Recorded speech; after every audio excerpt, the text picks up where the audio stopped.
Hello friends, so we are going to discuss about a major upside visible on the price chart or long-term price chart, Jiaozuo Wanfang Aluminium, and this particular stock is indicating an upside. So let's analyze this particular stock. Ticker symbol is 000612, and this is the overall price chart which we have in front of us, and it's been consolidating for the last couple of years. One can clearly see, I mean, for nearly more than 1.5 decades, it's been consolidating, and some sort of momentum is brewing up. And the least which one can expect, if you're looking at the current range, then the least which one can expect is a recovery, and the stock may try to move back towards its previous highs in that case. So let's start with the current price behavior of Jiaozuo Wanfang, and you have 12, which is our support, and 10.7 as far as the stop loss is concerned.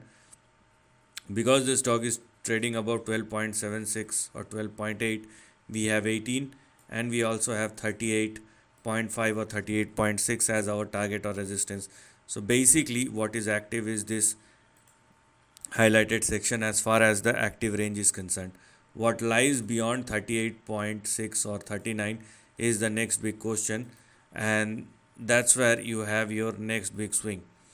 So if in case there is indeed a breakout above 38.5 or 38.6, then in that case we have a bigger upswing to be looked at, but over a period of time, and the range which one should look at moving forward may look something like this.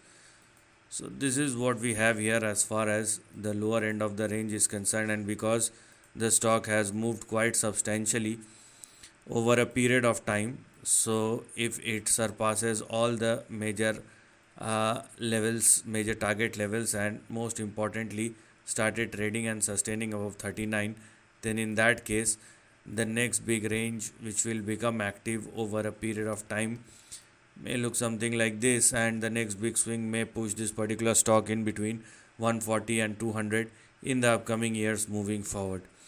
The most important thing is these kind of moves are not sustainable. So this is the end of the video. Thanks for watching.